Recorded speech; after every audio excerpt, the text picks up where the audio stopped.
What's up, everyone? This is Raphael Garcia here for episode number 164 of the MMA Ratings Podcast. I am here with Schwan Humes and wanted to say hello and thank you for joining the show today, Schwan. Hey guys, how's everybody doing? How was your week, man? Man, Texas is opening up, so it's getting kind of interesting. Roads starting to fill back up, and you just see people getting out more, and restaurants and everything opening more. So, I guess we'll be back to full capacity in another week or so. When are you gonna be out in those streets, though, man? Man, I say to myself mostly. I mostly got stuff for doing kids and everything, but have to get out there sooner than later. Uh, my job thing is still out, so I'll probably just start looking for another job or something. A couple kids calling back to start training, so maybe I'll start training people. Just take it slow and see how it goes. True, I hear you on that, man. We got a couple different things to talk about today. We're going to be covering UFC on ESPN 8 from this past weekend. Maybe talk a little bit about the UFC event that was on Wednesday of last week, and also talk some MMA news before getting into the listener questions. But before I do that, as always, I want to say thank you for taking the time to listen to this episode of the MMA Ratings Podcast. You can find me at rgarcia_sports, and you can catch Schwan over there at Black Jordan Bean. MMA Ratings, you can go over to MMAratings.net. That's our flagship where you can rate the fights and let us know what you think about all the action from the week and tell us how anticipated you or excited you are for the upcoming fights. You can also catch us on MMA Ratings Net on Instagram and Twitter. And this podcast, along with the wrestling podcast, is available on Spotify, Apple iTunes, Google Podcasts, and Anchor. So thank you again for taking the time to listen to the show. Please be sure to like and subscribe. And Shawan and I are going to jump right into it, where the first topic I wanted to talk about was UFC on ESPN 8, where we saw a main event situation go down where Walt Harris took a nail to Oscar Overeem in what people are calling a pretty much emotional fight for him. Obviously, this is his first fight back after his stepdaughter was murdered. So it was a very emotional situation for him, and he started out very, very fast and in a very positive way when he had Overeem hurt. He had him really hurt, really bad off to rights there, but then he threw a front kick, which started the decline and it allowed Alistair to get his bearings back, survive round one, and come out to finish him in round two. So, Shawan, let's talk about Asa Overeem first. And what did you see from him on Saturday? What did you think of his the way he went in there and secured this fight?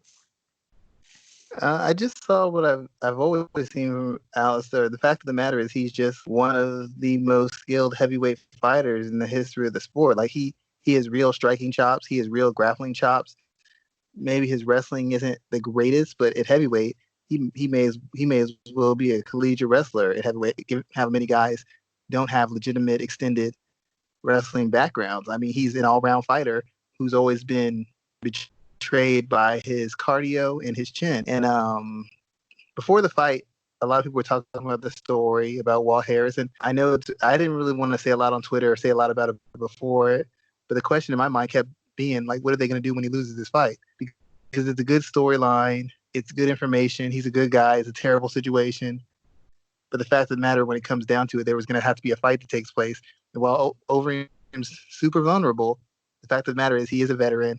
He's basically one of the best all-round fighters in the heavyweight division's history, and he's got just years and years and years of combat sports experience. I didn't really see too many spots that Harris could actually beat him in unless Harris just walked right through him, landed a big shot, and just overwhelmed him. Outside of that, I couldn't name a way that Harris would beat him. Harris wasn't going to beat him by decision. He wasn't going to outstrike him. He wasn't going to outgrapple him. Maybe out wrestle him, maybe, but I didn't. He could keep that up for 5 rounds. So it pretty much went the way I expected. There was gonna be some rocky moments, as there always is with Overeem, because of his chin and his durability. But the name of the game is skills, and he's still one of the better athletes in the weight division. Plus, he's light years better than almost everybody technically. So So when he wants to do something, there's very few guys who can stop him. And Will Harris, for all his professionalism and his class and as big a heart as he has, he's still a fairly limited fighter. So you said that the only way you saw, or the main way you saw Harris being able to defeat Overeem is if he just went in there and blew him away. That's almost what happened. What did you see that led to that moment there, and that Overeem was really hurt and looked like he was on his way out? And where did Harris make the mistake that allowed Overeem to capitalize on it? I think the biggest thing with Overeem is early on he always comes. He tries to. I mean, if you notice in his past couple years of fights, he's tried to maintain distance. He used to kind of march you down and get into the clinch. But once guys started showing they could handle his power and they were willing to take chances, he started playing off the back foot, circling away, trying to maintain distance so he could kind of be a sniper and pick guys apart with leg kicks, lead rights, jabs, counter knees, stuff like that, and kind of pick you apart. Then when he gets you hesitant or scared or stumbling, then he kind of puts on the pressure, he'll take you down, force you up against the cage, beat you up with a clinch, take you down or submit you, whatever.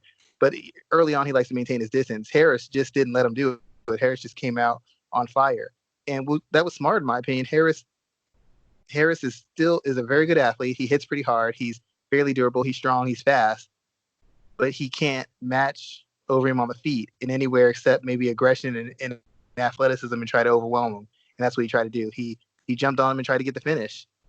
And I think he might have spent a little bit too much energy trying to go for the finish. But to be honest, given his lack of skills, that was his best shot.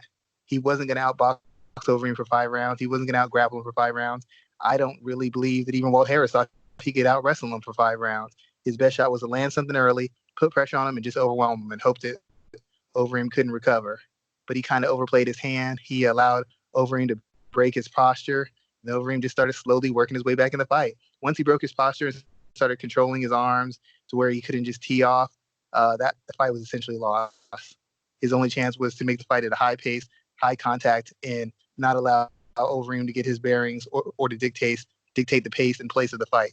Once Overeem got his bearings and he started dictating how the fight was going to go and he started controlling the range, Harris had nothing for him. As soon as Harris couldn't overwhelm him and physically dominate him, he had nothing for him. Nothing at all. So, so the question I have for you is, was this fight more won by Overeem or lost by Harris? It was won by Overeem. Overeem had to make adjustments. He was getting beat up. He had to hang in there. He had to be able to break the posture. He had to be able to control the wrist. He had to be able to defend and move enough to keep the fight from being stopped.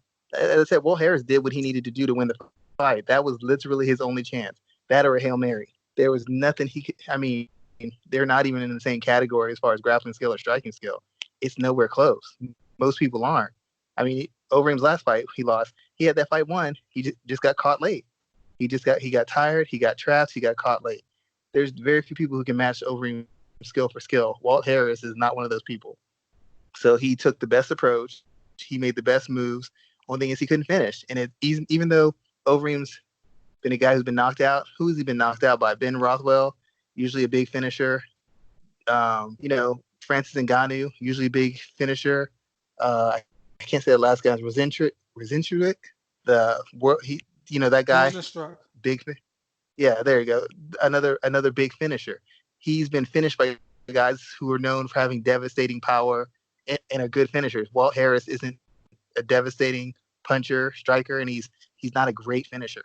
So he got him in the spots he wanted, but he didn't have the power to really put him away. So then Overeem started doing the veteran thing, tying him up, wearing him out, moving around just enough to keep the fight going, and he slowly worked his way back into it, got back to his feet, and once he got back to his feet, the skill gap became apparent once again. Harris couldn't enter, he couldn't get into the range clean, he couldn't get out of range clean, he couldn't set combinations up, he couldn't put anything together. He was essentially just there for the pickings for Overeem. And Overeem just dismantled him. I mean, it wasn't even a matter of just power and athleticism. Overeem was just 2 or 3 steps ahead of him on the feet. Harris had no idea how to get into positions he needed to get into and had no idea how to get out of the positions without taking punishment. And that was the story of the fight. So let's ask this then: do we live in a world where we would ever see Alistair Overeem as a UFC champion? there's still a chance. I mean, he came close. He was close to beating Stipe. I still believe he can beat Francis Ngannou if he fights the right fight. And there's not many heavyweights who got his level of experience or level of skill. That's the thing. He's beaten almost everybody else at the weight class. I mean, whoever wins between Stipe and Daniel Cormier after they fight Ngannou, he's in position. If Cormier beats Stipe and then he retires, then it'd probably be Overeem and Ngannou for the title again. I mean, he's no worse than the second or third best heavyweight in the world, and he's probably the most skilled heavyweight, regardless of whether he's the best or not. He's still probably the most skilled fighter they have at the heavyweight weight class. So he's the most skilled, but at 40 years old, where's his path to that heavyweight title? That's the last thing that he needs. The last title he needs to close out his storied career. He's already a Hall of Famer, but that's the last thing he needs to hang on his mantle. How does he get there? Basically, just wait. I mean, who hasn't he beat the division? There's only like two or three people he hasn't beaten, and I don't know that anybody who's won recently is in any position to call him out for a rematch. I mean, Rothwell hasn't went over him, but that was years ago. Um, the last guy who beat him just got knocked out by Ngannou. Ngannou probably wouldn't fight him again just because he beat him in such devastating fashion. So really, there's nothing for him to do except to wait, unless he's getting a fight with a Daniel Cormier or something of that nature. I don't see any reason for him to take a fight. I mean, he's pretty much he's no worse than the third guy on the list, second guy on the list. It'll be Cormier and then him afterwards. I mean, I guess if he fought Derek Lewis, he could try and fight Derek Lewis. He wins that, then he's in the driver's seat. But at worst case scenario, he's going to be behind Cormier and Ngannou. After that, he's probably third in the division in line for a title fight. I mean, there's really no other path to go. He beats two guys, beats three guys. He's not going to be in any better position than he is right now. It's just a matter of how long he wants to be inactive before he takes another fight. Okay, good thoughts there. I wonder if we can find a situation where he becomes the heavyweight champion of the world. I think that would be like a moment where he would win the title and maybe retire on the spot, or just win the title and like defend it one time and then go away. I could think of one thing. One thing I didn't think about. Let's say Ngannou says he doesn't want to fight for an interim title, right? And they can't come to a conclusion with Steve Bay and DC. They could do a DC versus Overeem for an interim title. Whoever wins that gets a challenge for the next title. That's the only shortcut I could see him getting. Otherwise, he's going to be behind Ngannou and Cormier. So let's play a game, okay? Because we're talking about the UFC. We're talking about the heavyweight division. Here we have Alistair Overeem. So of these five names, who is the best? Okay, so we have Overeem who's sitting at 8. Champion is Stipe. 1 is Cormier. 2 is Francis. 3 is Curtis Blades. 4 is Junior Dos Santos. And 5 is Derek Lewis. He has a win over JDS. He's lost to Ngannou and Blades. I don't think he's fought Derek Lewis. He has not fought Cormier, and he's lost to Stipe Miocic. Of those 5 names, who was the best opportunity where if the door opened up for like an interim title or something like that in Bizarro World, who does he face and who would you pick and why? You got Stipe, Cormier, Ngannou, Blades, Dos Santos, and Lewis.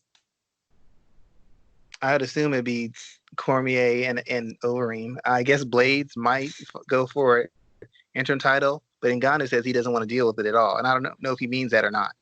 But if it was an interim title, I'd assume it'd be DC and Francis or DC and Alistair.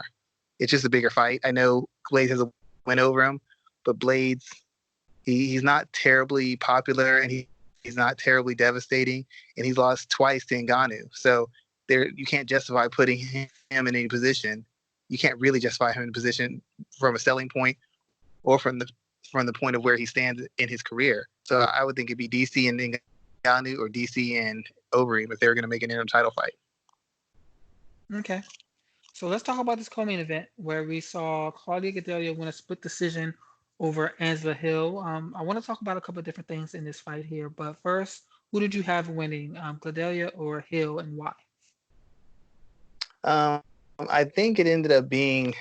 I thought it would be. To be honest, I thought it really was a draw. I saw the fight for to get Delia just because um, in the last round, even though Hill was throwing a lot more and seemed to be landing a lot more, it seemed like the bigger shots were being landed by Claudia. Like Hill might land three or four shots, but every shot that Claudia landed was cleaner and just seemed to carry a little bit more behind it.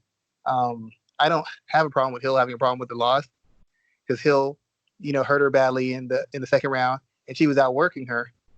But the fact of the matter is, when they were both landing shots equally, Gedalia's carried a little bit more power, and as much work that Hill did in the second round, I can say that was nullified by the first round that Claudia had by controlling her up against Cage and taking her down and essentially just working over. It wasn't like a 10-8 round, but it was a clear 10-9. The second round was a clear 10-9 for Hill. In the third round, Hill threw more volume, but in throwing more volume, Claudia sat back a little bit and started countering instead of leading. And when she was countering, Hill was just walking into big shots. She might land three or four, but when she got touched, she got touched and she got touched hard, noticeably hard.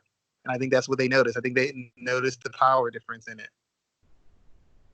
So there's a lot of different angles looking at this that makes me wonder just kind of how to break it down, because if you look at the striking statistics, Hill pulled away at the end of the first, or she pulled away in the second and third round, easily. I mean, she landed 37 to 72 in the second and 43 to 78 in the third, compared to 29 to 71 for Gedalia's second and 34 of 92 for Gedalia's third. Yeah, I do agree that she was landing like the harder shots, but Hill was landing more, so it's a little bit more difficult to judge it that way. Um, I thought she pulled away with the third. That she scored a knockdown in the second, which was really surprising to me because I can't remember the last time Angela Hill knocked anybody down. Um, looking back over her fight stats, I mean, she hasn't knocked anyone down in a very long time. I don't think, and I'm just looking high level right now at some of her numbers. I know she hasn't knocked anyone down in this current streak that she's on. So to see her drop someone the way she dropped Claudia Gadelha was probably the biggest moment to me and really caught my attention. But I think from that moment through the rest of the fight, she did more. And I think that was enough to win the fight in my eyes, especially as Gadelha started slowing down. You and I were actually talking about it on Twitter, going back and forth, that Gedalia's style, that grind, take you down and beat you up style, is effective if you can keep it up for the amount of time. I mean, if we think about it, Gedalia should have been the champion already if she would have been able to keep it up against Joanna in both fights. That's what cost her both of those fights. She ran out of gas. And she did a little bit better today, or excuse me, on Saturday with it, but she's still struggling with that. And I think that gave Hill's activity more weight, in my opinion. Well, the main thing is, like, I've known this because I used to work with one of her old camps when she fought Carolina Kovacevic. So pause 1 second, Her 1 second, 1 second, real quick. I just did some digging. The yeah. last time Angela Hill knocked anyone down, guess who it was and when? You'll never guess this. I'm trying to. You'll never guess this. The Jessica last Andrade? person. Damn it! Yeah, that's the last person she knocked down, and that fight was back in 2017, 3 years ago. Yeah, I never thought. Mainly, this is the thing I thought. The problem I've always had with Claudia Gadelha is this: she has the physical tools, and like you said, she always gets tired. But the thing is, if you have a hole that maybe you can't resolve, maybe you're just tired, maybe you don't hit very hard, you can't necessarily eliminate that ASAP, but you can fight in a manner that maximizes your strengths and kind of minimizes your weaknesses. I would have liked to see in all her fights where she loses, she fights extremely dumb. Against Nina Ansaroff, she got tired because she was doing what? Chasing takedowns. Against Jessica Andrade, she was boxing her up, and then she decided she was going to go for a takedown. She fights for a takedown. I think she got it, but was dead tired.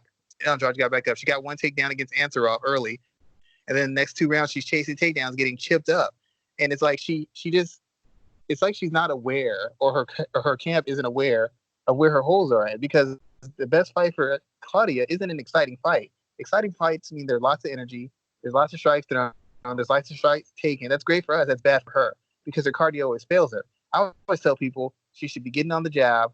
She should be setting out the jab, using feints, and trying to get Hill to come to her so she can counter her. Land to kick to the legs, punch to that long, lean body that Angela Hill has, then come up over the top with the big right hands, left hooks, jabs, all that stuff. But in the first round, she's got her up against the fence, and what's she doing? Trying to yank her off to get takedowns. And when she finally takes her down, she controls her, but she didn't do enough damage to make it worth all the trouble she went through to get the takedown, and she ran her own energy down. Her legs were gone. So then when her legs are gone, somebody hits you, you get dropped earlier. She's not a great defensive fighter in the first place. So now her legs are gone, which means she can't dip, she can't bend at the knees, she can't slip and slide off the shots. She just becomes a target. And she's against Hill, and Hill does many things wrong, but Hill's a very conditioned athlete, and Hill's always willing to go to war. So you're dead tired, and Hill's full of energy, seeing you're tired, and starting to throw a lot of volume. Of course, that's going to result in a bad round. In the third round, Hill was still coming forward throwing volume, but instead of just trying to meet Hill halfway, Gedalia was saving up her energy and just loading up for counters. She was loading up on the shots. So when she was hitting Hill, she's hitting Hill with everything she has. But the reason it's actually landing is because she's letting Hill throw first and either beating her to the punch or accepting the fact that she's going to get hit, taking the hit, and then scoring a much bigger shot in return on Hill.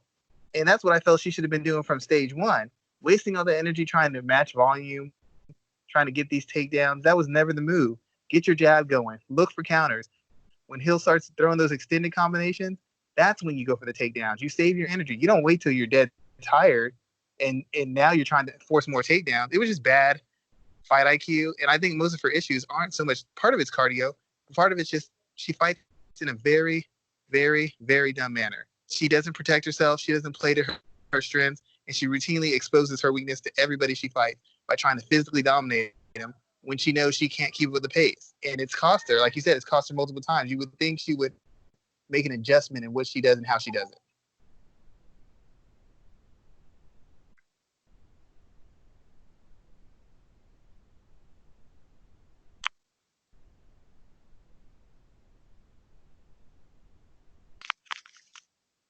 But that's where I think she fell off.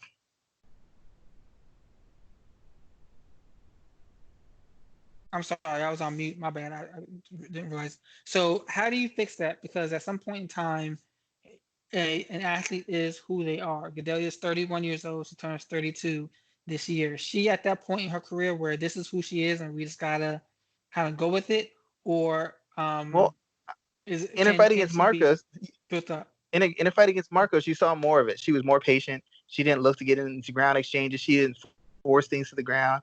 She was just boxing in a very boring and clean manner. And that's what she needs to do. Be smart. Be efficient with your shots. Instead of throwing 32 shots around, throw 20. But then when you throw them hard and throw them on the counter. Because when you throw it on the counter, you're almost guaranteed to land. If you throw them to the body, you're almost guaranteed to land. Every time somebody throws 10 shots to the head, they might land 4 of them. You throw 10 shots to the body, nine times out of 10, you're going to land all 10 to the body. So you go to the target you can hit the most and you can hit the hardest. That's going to impede your opponent's ability to to put pace on you or to use their physicality on you. She didn't really attack the body against Hill, and like I said, originally she was trying to stalk her. It's just shocking to me because as a veteran, you're supposed to learn and grow and diversify what you're doing, and it seems like in a lot of ways she's still the same fighter, or at least she knows better sometimes, but she just goes back to bad habits. I think she essentially is who she is, and she's got enough technical skill and she's got enough physical talent where she's going to beat a large majority of girls. There's still a large majority of women who just can't beat her in the weight class. When it comes to the best of the best, those mental mistakes, that lack of awareness is going to get her beat every time. And it has. Against the very best in her division, she's always lost because she's never been able to keep it together. She might have one good round, then she completely falls apart. Against Hill, the good thing is she didn't completely fall apart. She had something left. She was exchanging with Hill. Hill was outworking her, but she was still exchanging her. So that shows some growth, but she shouldn't have put herself in that position in the first place. It was unnecessary. She didn't have to force hunt for those takedowns that way. And I don't know why she continues to sabotage herself when her weakness has been known historically. It's been a weakness from day one, and it hasn't improved any better. And she shows flashes of fighting with the IQ necessary to manage it, but she just can't show the consistency. It's like she can't fight a smart fight for all 3 rounds when an opponent is pressing her, when an opponent is making her work. One second. So good thoughts there, sir. Good thoughts. We're going to move into the other close split decision from Saturday, where we saw Dan Ige defeat Edson Barbosa, also by a split decision. So this one, I actually didn't see the whole fight. I don't really remember the whole thing.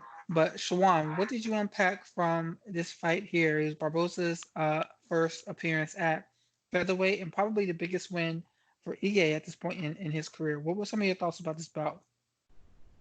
I didn't think he looked as fast as he normally did, but that's what's going to happen. You move to a weight class.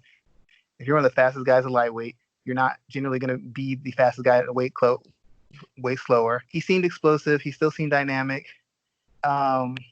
He didn't. He seemed a little bit more durable, but I don't know if that's because he's facing a guy who's not a big hitter. But he didn't seem as physical. He didn't seem as fresh as I would have expected him. It's really hard to tell because Barbosa doesn't really fight whole rounds. In almost every fight, when he's been forced to work, he's gotten tired. He has lapses in volume. He starts loading up for home run kicks and punches, and his defense tends to fall apart. And the same thing happened at featherweight. To me, he seemed a lot. He seemed much like the fighter he was at lightweight. The main difference is at lightweight, you had to be a certain caliber guy to beat him. Once again, he only lost to like Kevin Lee's and Khabib's and Tony Ferguson's. Guys like Ige didn't beat him. They didn't come close to beat him. He usually starts guys like that, or like he did to Dan Hooker, just beat him so badly that there was a mercy stoppage to the fight. He never was able to do that kind of damage. I mean, he had moments. He punched a guy, he touched him, but there was never a moment where I felt he was taking over the fight, and there was never a moment I felt he was going to blow the guy out. And at lightweight against the same caliber opponent, he would have done that. That would have been a knockout, or such a one-sided beating. Somebody would have had to stop it, and neither one of those things happened. So when I think of Edson, I often wonder, and I kind of know the answer to this question as I say it, if we've seen the best of him at this point in his career. The damage, the weight cuts. I remember when he first came into the UFC, and people were like, yo, this dude's like kicking the shit out of everybody. And that's exactly how he came in. But since then, the story has been quite different. He's had a hell of a list of fighters too. Like he's fought some bangers. Like he has not looked at any easy way out in his career. But the question is, have we seen the best of him at this point in time? Yeah, I think this is. I think you drop. Hear me? Yeah, go ahead. I think when you drop weight divisions, it's because you've gotten to a point where you can't progress any further. I know he said he was bored at lightweight. I don't understand how you're bored when you've never beaten the top 5 guys in the division at any point. Like, you can't be bored. You haven't ever been elite. Everybody kept telling me he's an elite fighter. He's an elite talent. He's never been an elite fighter at that weight class. Yet he says he's bored. I think he hit his limit and he realized he didn't have what it took to beat these guys at that weight class. But he's figuring, if I go to featherweight, my power should be better. Maybe I'll be able to handle their power better, and my athleticism should make a difference. When you move up in weight, what you're saying is your quickness and your skill and your IQ is enough to offset the weight advantages these guys have. When you move down in weight, what you're saying is your power and your physicality is enough to make up for whatever speed and quickness advantages these guys there have. And it didn't carry over. Now, maybe the next weight cut, he'll be a little bit better. He'll be able to handle it better. But I really feel like he's kind of hit a limit as far as he's not. I don't think he's going to improve dramatically. His chin isn't going to magically get any better. His cardio isn't going to magically get better. And while he can still knock guys out, I don't think he's going to find the frequency he did at lightweight, because at this weight, there's guys who are capable of handling his speed. Even if they're not as fast, they're used to seeing really fast featherweights. So they're more accustomed to what he does in his speed. And the book's been written on him as far as how you fight him. He hasn't really progressed in the past 3 or 4 years. He's been the same fighter the last 3 or 4 years, maybe 3 to 5 years. So I think we've already seen the best of him. He can get some favorable matchups. He might even get some highlight knockouts. But once you start facing the best guys in the division, he's going to start running into brick walls. I can't see him beating Max Holloway. I can't see him beating um, Alex Volkanovski. I mean, those are just two of them. I'm not sure that I see him beating Brian. The guy I saw doesn't beat Brian Ortega. He doesn't beat the Korean Zombie either. Maybe he beats Yair Rodriguez, maybe. But at this point, Yair Rodriguez is more durable and more athletic than him. So who exactly is he beating in this division who's an elite guy? I mean, right now he's not even beating the middle top 10, lower top 10 guys. If you look at his run, I mean, he's fought. I'm not gonna say everybody, but he's fought just about. I mean, 2 fights against Paul Felder, Justin Gaethje, Dan Hooker, Kevin Lee, Khabib Nurmagomedov, Gilbert Melendez, Anthony Pettis, Tony Ferguson, Michael Johnson, Bobby Green, Evan Dunham, Donald Cerrone. He's fought Jamie Varner, Ross Pearson, Terry Edom. I mean, he's fought just about anyone. Looking at this list, who do you think is his most valuable win? In my opinion, I'm going to go with the Gilbert Melendez win. Yeah, name wise, is Gilbert Melendez. When he beat Melendez, that was like the ghost is Gilbert Melendez. That wasn't Gilbert Melendez. That was UFC Gilbert Melendez, and that guy was trash. But what about Anthony Pettis? That was before the Gilbert Melendez win, and that was 4 years ago. Is Once that again, Anthony Pettis still like sharp that Anthony? wasn't prime Anthony Pettis. That was like a faded, already been beaten by a lot of people. Anthony Pettis. I mean, it's a good win. Pettis has made some good wins since then, but the Pettis he beat just wasn't the same guy. I mean, he's never really beaten a guy who's well rounded, or a guy who's really shown any sort of diversity. He's always lost to those kind of guys. And Pettis beating Pettis just tells me at that point Pettis wasn't elite, because Barboza had never beaten an elite guy. He just hasn't. There's no elite guys he's beaten. He's beaten guys who used to be elite, but he's never beaten them when they were elite. He just has too many holes. You pressure him, he's no good. You put volume on him, he's no good. You ask him to put punching combinations together, he can't do it. It just. Yeah, that Pettis. I think they've done the most with him based on his skill set, and they've got him in some good matchups, and his athleticism be able to carry him. But as a technical fighter, he has a whole lot of holes that people overlook, because he can hit spinning kicks and jumping kicks and powerful body kicks and leg kicks. He's not a great fighter. He's not even really that great a striker, if we're being real honest. We're talking about Edson? Yeah, he's not that good a striker. He can kick, but he's not great in clinches. He's not great at boxing. He's not great defensively. He doesn't throw crisp combinations. He can't attack with the body to the hand. I mean, he's a dynamic athlete. If he was less of an athlete, a lot of people would have knocked him out. His athleticism allows him to do a lot of things. So let me ask this. You said he's not one that attacks to the body often. Are you not including kicks to the body, or are you saying that counts as him being good at kicks? Like, if you tell me you're a legitimate world-class striker, I got to see more than kicks. I got to see you be able to throw a jab and slip one. When's the last time you seen Edson Barboza slip a jab against anybody worth a damn? I got to see defensive footwork. Kevin Lee backed him right into a fence. Khabib Nurmagomedov backed him right into a fence. Tony Ferguson backed him right. He doesn't pivot out. He doesn't exit on angles. He doesn't throw head and body combinations. He doesn't even really feint that much. And defensively, his head's on the center line. You can hit him anytime you want. Nobody's ever had a hard time hitting Edson Barboza. It's just when he hits them, people stop throwing because they start feeling those kicks, so they start getting scared. But anybody who's tried to hit him has hit him. As fast as he is, he shouldn't get touched, and he gets touched all the time. You're not wrong there. So you're not too wrong there. Let me ask you this: is there anything else from Saturday's card that stand out to you? The only thing I want to talk about from Wednesday's card is the main event. Saturday did Raphael fight OSP on Saturday's card? No, that was Wednesday's card. That's where we're going next. So on The only Wednesday, thing I think, yeah, I think that was it as far as like um the major fights. Yeah, those were the ones that drove the most interest, had the most impact on their individual divisions.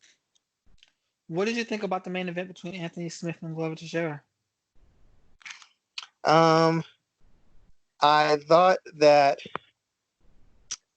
Anthony Smith got a bit exposed. I mean, I can't even say exposed.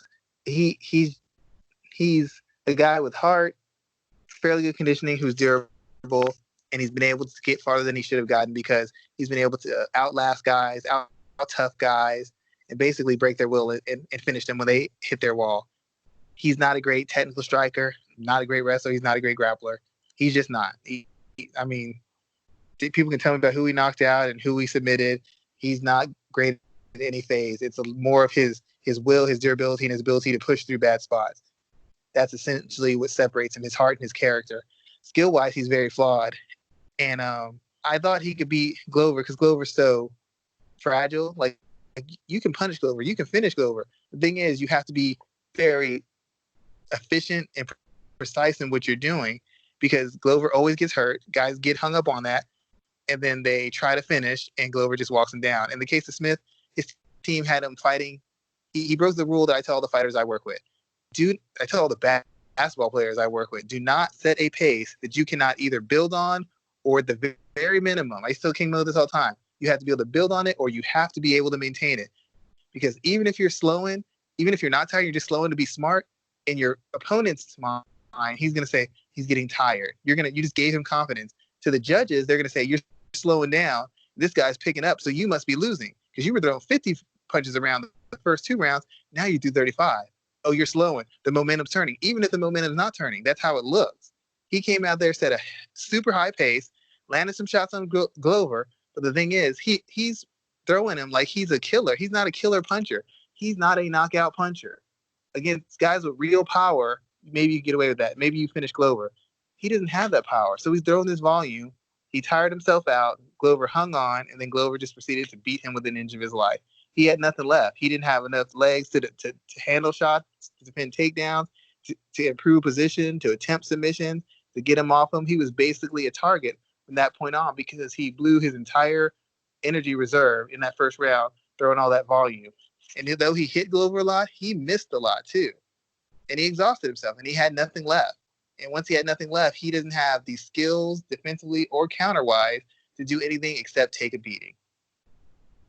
And basically his one elite level talent, his heart, his durability, is the only reason that fight went as long as it did. Because he had nothing to offer in regards to skills after that point. Yeah, He, it was very interesting the way he started. He started out with so much pressure, and the minute he ran out of steam, it just went away. yeah, he I hate to say it, and it sounds really simple. Everybody's like, well, that's just common sense. If it's common sense, then why do so many people make that mistake? He thought Glover's fragile, Glover's old, he can't fight at a pace, he can't take punishment. And he's 100% right. Glover can't take punishment. Glover can't fight at a pace. But the thing about it is, Glover knows how to survive unless you are a killer striker. If you can really, really punish him, like you really hit hard, you can get Glover out of there. You're Anthony Johnson, even somebody like Alexander Gustafsson, because he fights at a high volume. He can do that 2, 3, 4, 5 rounds in a row. Smith can't. He's never been a high volume fighter. I've seen him get tired in slow pace. He got tired against John Jones, and that was a super slow pace fight. He just doesn't have that in him. And for some reason, they told him to go out there and just empty it all out there, and he didn't have anything else. I don't know if they thought he could go more rounds like that, but they overestimated. They outthought themselves, and they overestimated his cardio. And once his cardio is gone, you got to see where his skills are really at. Because when you're tired, when you're fresh, anybody can do the hooks, hook off the jab, can work the guard, can explode into submissions, explode to get back to your feet or get takedowns. When you're dead tired, you know this is a grappler. When you're dead tired, that's when the base level of your skill comes out. If you don't have the skill to set up proper sweeps and get submissions or to get back to your feet, you ain't gonna be able to do it. Fresh, you can do it because you can muscle, you can horsepower through it. What do you do when you're not fresh? What do you do when your legs are gone? All you got to rely on is your toughness and your skill. We know he got toughness. We know he could take a beating. Why couldn't he do anything else? Dead tired and did not have the base level skills to do anything to a guy of Glover's caliber on the ground. And he got walked down by the veteran.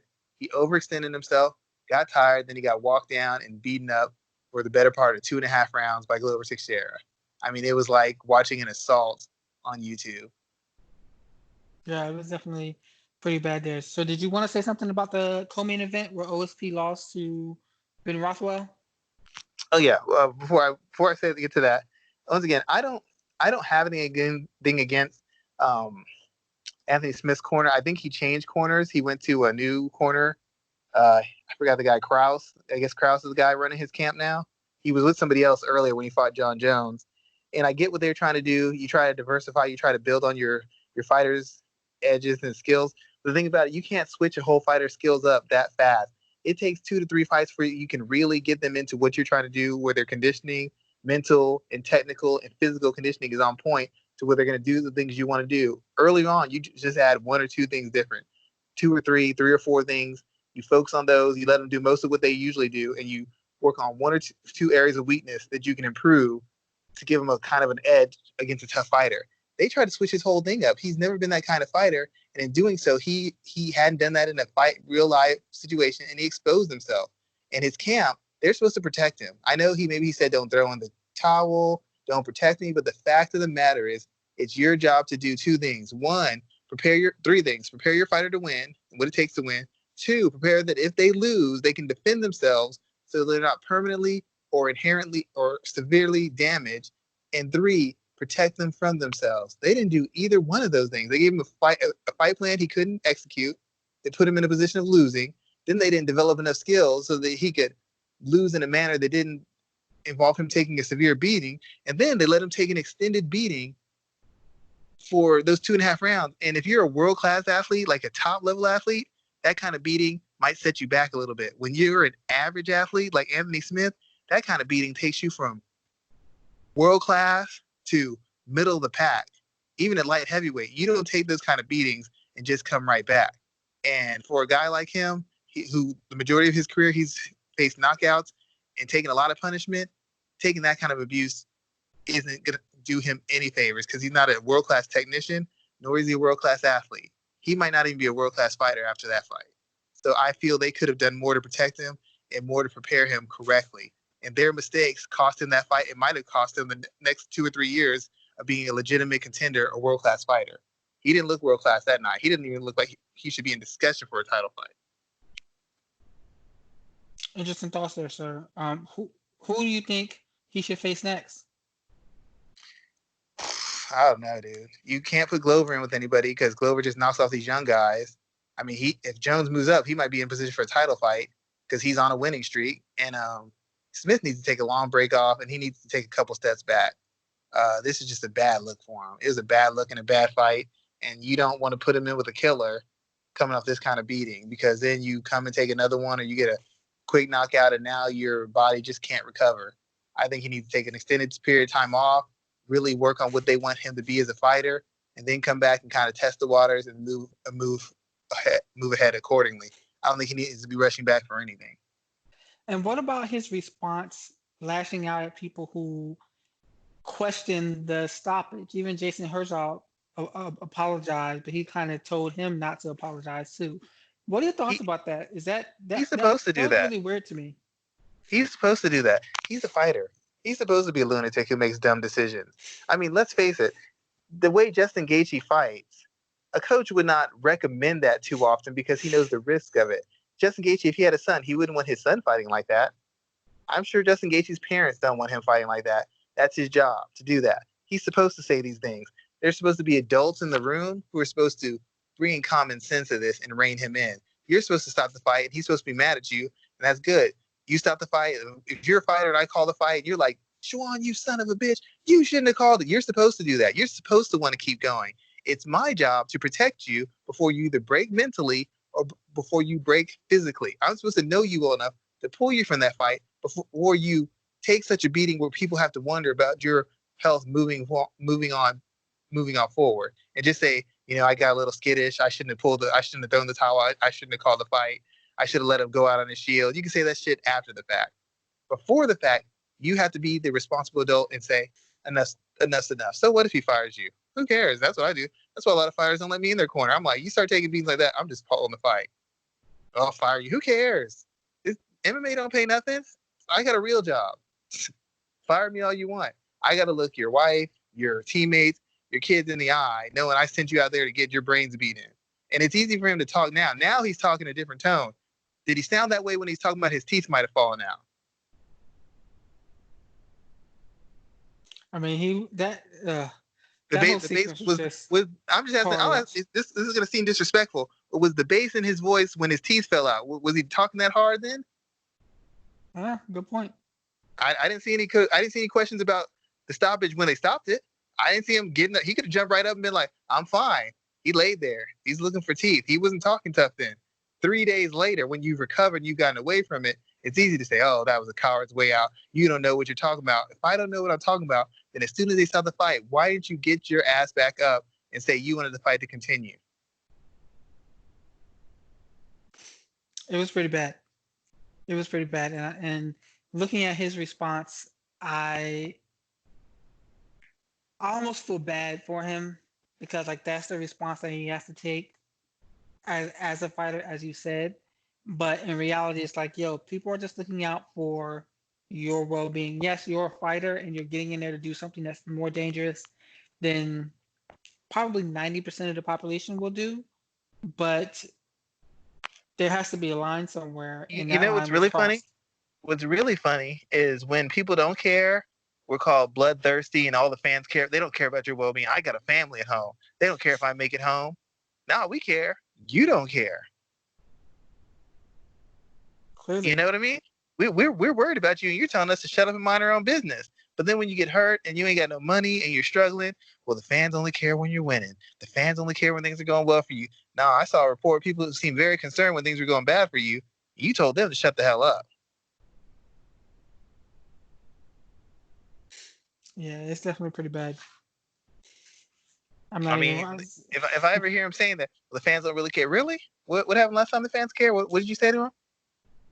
What did you say when somebody tried to look out for you again? Okay. He said don't basically. Yeah, okay. Okay, cool. When you're struggling, I don't want to hear about you need money. I don't want to hear about your sick relative. I don't want to hear about your marriage. I don't want to hear about your kid. You told me not to care. You said it's your job to be a fighter. Worry about that. Cool. That's what I'm worried about. You cost me money. I don't care about how you're doing afterwards. So you brought up something quite interesting the last two times we've been talking, and you mentioned a couple of different corners and some of their performances for some of these big name fighters. I wanted to bring up Eddie Bravo. Did you see his comments about coaching Tony Ferguson? Oh yeah. I know you have something to think about that, something to say about that, but he basically went on record and said he shouldn't have been cornering Tony That's Ferguson, what I said too. especially as it was more apparent that it was going to be a stand-up battle, that he shouldn't have been in there giving Tony Ferguson any instruction. Now, I pointed that out when he told Tony Ferguson to go for an Imanari roll in like the fourth round, which made absolutely zero sense. But to hear him flat out say that he shouldn't have been in there cornering, I think that it takes a lot to say that first and foremost. But it's also disturbing to think that a fighter in Tony Ferguson's position, fighting for all he was fighting for, didn't put himself in a position to win from the very start.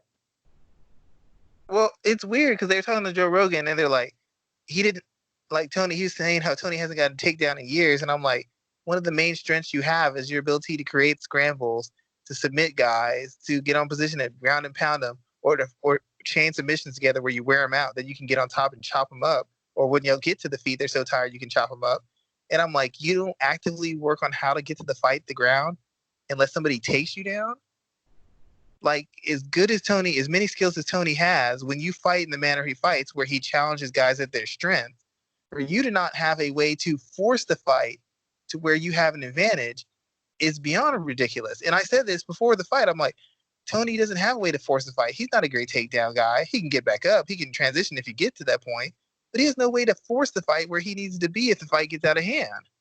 How are you a guy who who willingly engages in firefights, engages his opponent at their strength, and you have no way to force the fight where you have an advantage. Your basic story is they're going to get tired of hitting me or get tired of these exchanges or break mentally, and then I'll get the positions I want. I'll ramp up my volume and I'll wear them down. That's the same thing I've been saying about Tony for years, and it's stupid. And and Eddie Bravo said the same thing. He goes, "Well, we just figured he was getting beat up, but then in the second round he had that uppercut. In the third round, we're like, oh, he's coming on." So you bought into the whole storyline too. That Tony Ferguson can't be hurt. No matter how much you hit him, eventually you'll get tired. He'll turn it on and he'll wear you out. As a coach, you fell for the romantic storyline. That's what a fan says. Well, Tony never gets out. He comes back late all the time. What coach prepares to come back late every time? You don't do that in any sport. No coach wants to come back when with a win with 1 second left on the clock. They'll take it.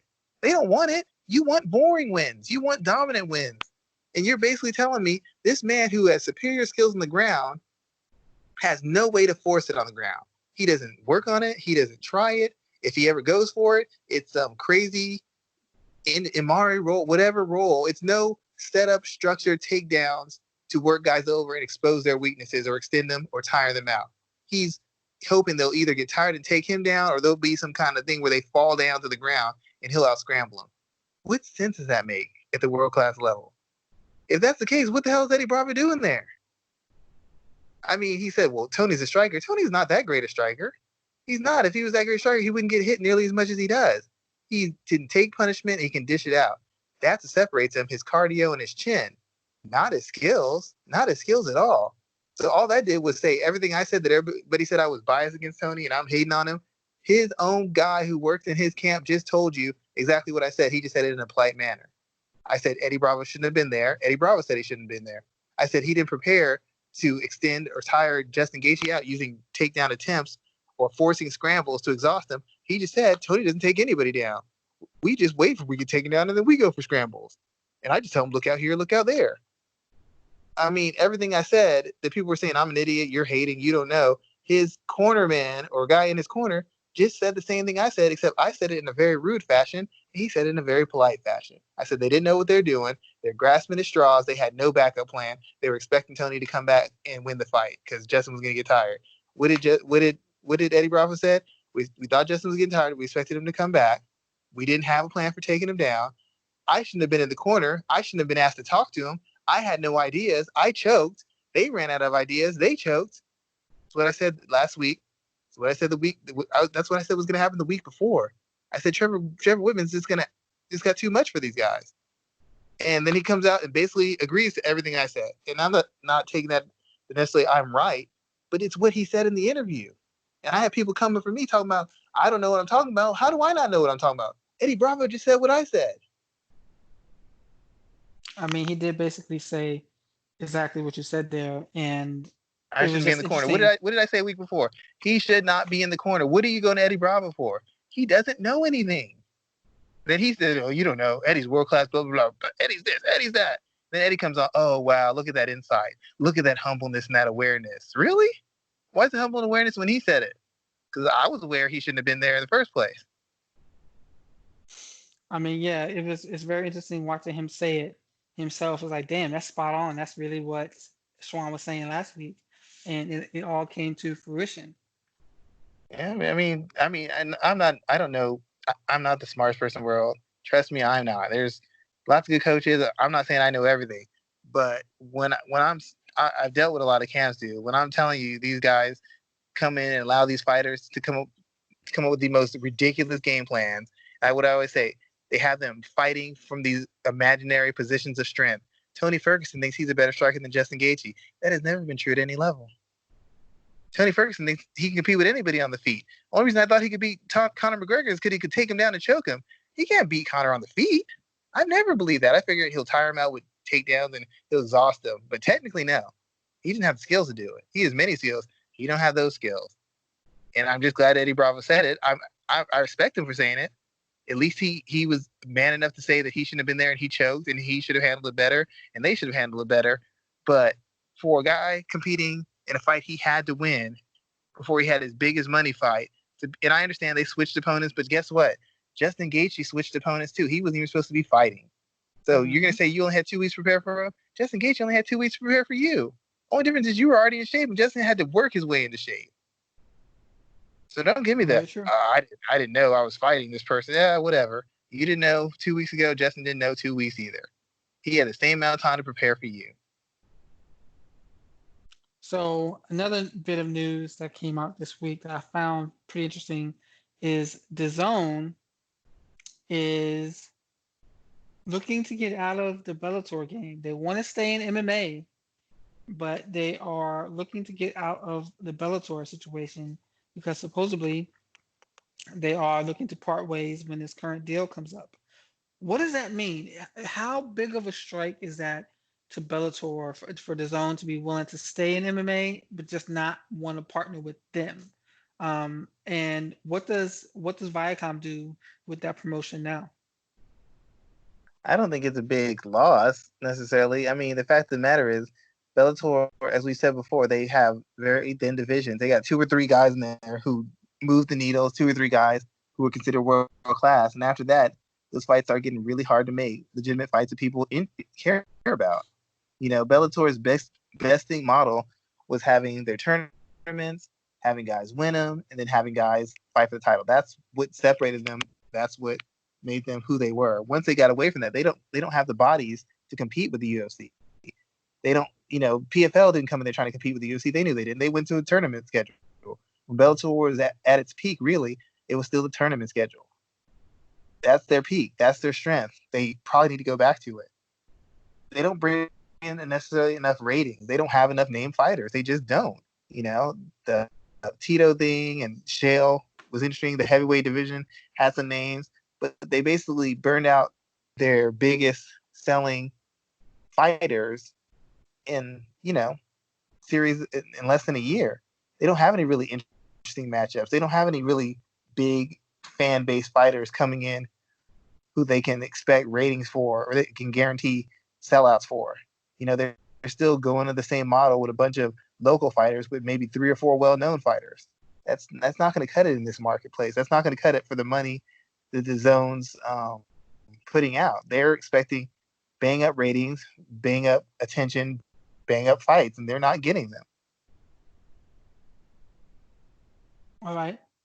I think that Bellator is an interesting spot where they could offer some value. They don't have, like you said, I agree. They don't have the roster that the UFC has at all. They do have some individuals that could draw some attention over time, but I don't think they have the long-term ability to draw a just like the way the UFC does. I agree with you there. I Yeah, they would. all their stars got knocked out. Heather Hardy got a lot of attention, and she got dominated like twice in a row. Who's the guy who was the boxer and wrestler? Pico. Yeah, Pico Pico, had yep. a lot of stuff. He loses his first fight, goes on a win streak, then starts getting crushed again. Like I think the only because they names they have are like Douglas Lima. They don't even have Michael Chandler anymore. He's a free agent. Um, I know they're going to protect whatchamacallit, Valerie Lareda as much as they possibly can. But yeah, I mean it takes time to build these fan bases, and they throw these guys in, and these guys get crushed, and it's hard to get them back on track. They mishandled a couple named fighters. And the fact of the matter is, the UFC upping their production as far as having so many fight cards, it hinders Bellator because at some point the UFC didn't. They only had fight cards here when they were first starting to pick up steam. Bellator could have their weekly tournaments every 2 weeks, whatever they had, and it filled the void for MMA. Now there's not a void in MMA. So now you have to have names. You have to have incredible fights. Bellator doesn't have a lot of incredible fights, and they don't have a lot of names. Fedor is on the way out if he hasn't already retired already. King Mo, he wasn't like a superstar, but he was very popular. He's not fighting anymore. Heather Hardy's not really in it anymore. Pico, nobody knows what to think or see or think of him anymore. He's supposed to be the future and the breakthrough star. He ended up not being. I mean, there's just they don't have much way to gain traction and to overtake or compete with the UFC. They don't have the depth. They don't have the money. They don't have the history. The UFC has 25-year head start where they were building a fan base and attaching them to the brand of UFC, it's going to be very hard for Bellator to catch up. Not to mention they have all those delayed cards, where people know the results and then the card comes. It's just has been a gross mishandling of the talent and the opportunities they've had. Any momentum they had, they've wasted it. That's a good way to wrap that up there. The I want to hop into some listener questions here, and the first is in reference to Kevin Randleman, who was announced as going into the Pioneer Wing of the UFC Hall of Fame on Saturday. This kind of surprised me.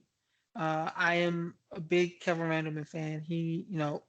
I make it blatantly clear, I root for anyone black, and Kevin Randleman was the first African American MMA competitor that I saw that stood out to me and that like kept my attention as much as he did.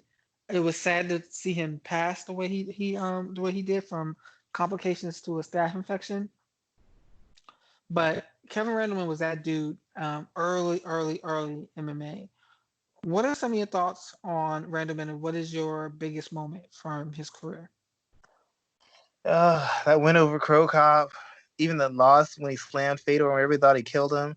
I mean, he was the UFC champion. I mean, he was one of the first wrestlers to come in and start the wave of wrestlers getting into mixed martial arts. He was probably one of the most successful black fighters, one of the few at that time black wrestlers coming in. He kind of set a trend, and you know, all the black wrestlers that came in after were kind of guys who were following his lead to a certain extent. He was the first one to have dramatic success. Kevin Jackson came in, but he didn't dominate. He didn't do as well as a lot of people thought to be. And then of course Kevin Randleman was one of the was with one of the original fight camps in Hammer House, and he was one of the most athletic fighters in the history of mixed martial arts. I mean, prime Kevin Randleman is probably the best athlete in the history of mixed martial arts. I don't know too many athletes who are better than prime Kevin Randleman. And he fought great fighters. He fought legendary fighters. He was involved in legendary fights. And I think it's worthy. I don't necessarily know. I mean, he was a former UFC champion, but just based on the things he's accomplished in MMA, he deserves to be a Hall of Famer. I don't see how you could do anything less than being Hall of Fame is a slap in the face to him. If you have Mark Coleman in there, and the guy who was right next to Mark Coleman, the guy who came right after Mark Coleman, should be in there with him. So prime Kevin Randleman, he might be the best athlete that has stepped in MMA. The dude, he looked every bit the comic book character as any fighter ever did, even down to the blonde hair, all the muscles and his ability, the way he moved around the cage at the time. He really just stood out to me as someone who, is just someone who found success that looked like me. That's important to me. Diversity and inclusion is very important. And it touched me the way Mark Coleman started crying. I don't know if you saw that during the Hall of Fame uh, speech or whatever they were doing, but the way he broke down, he couldn't even watch the video, talking about how much he misses his friend. I mean, moments like that are what makes me remember that I love sports as much as I do, because it's been a really hard time to kind of really enjoy sports as they get more and more right leaning. But that was a powerful moment that I really enjoyed on Saturday. So the second question I want to ask you, the last one for today, is in reference to Edson Barboza, because he has made a mention that he plans on appealing the Dan Ige loss, and he said he's going to appeal the Paul Felder loss as well. Why do fighters appeal close decisions? We've never seen one get overturned. It has to be something egregious for a fight to get overturned, and then usually just gets overturned to a no contest. Why do we keep seeing this with people claiming they want to appeal split decision losses? And can you remember a time when this actually worked? I think a lot of it's just they're really frustrated, and management figures they're going to do something to show that I've got my guys back. I'm willing to spend my own money to argue your case, even though we know it's most likely not going to go through. It's a way of endearing yourself to the athlete. Like if I'm your manager and we go through this, we know 9 times out of 10 it's not going to go through. But I'm willing to spend my money and my time to argue your case. Win or lose, I'm doing it for the principle. So that makes it seem like I really got your back. I really support you because I'm essentially throwing my money away to get somebody to re-examine your fight, which we know isn't going to lead to anything. Yeah, I wonder what would have to happen for a fight to actually get overturned. But just to see Edson talking about that again, just kind of, you know, Yeah, it's just, I mean, it kind of just turned me off. yeah, well, I mean, it's kind of tasteless because it's like when you've won close fights, maybe you didn't have anything to say about it, and I get maybe you feel like you didn't really lose, but the fact of the matter is you did, and it seems like anytime you lose or the fight doesn't go the way you want, you're gonna find some way to complain about it, and I get it. You dedicate so much of your time, you put so much into this, you made sacrifices. The fact of the matter is, anytime you fight, you can win or you can lose. There's going to be bad judgments. There's going to be bad calls. There's going to be bad stoppages. At some point, you have to accept it as part of the game and keep going. Now, I'm not a fighter, so I don't know what they're going through. I'm not going to say I know everything he's going through. I know everything he feels. But the fact of the matter, he's a professional and he's a veteran, and at some point, you just have to kind of accept the way it's going. If you want the rematch at one point, put a couple wins together, get that rematch, put yourself in position, you'll get the rematch. But if you can't do that, then you got to kind of accept things where they go.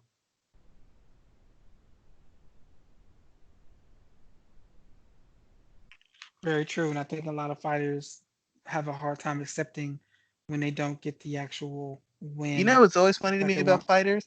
They say they do solo sports, and the reason they do solo sports is because I don't have anybody else to blame. It's my fault if I win, it's my fault if I lose. But then they lose, and it's like, oh, well, it's the judge's fault, it's my corner's fault.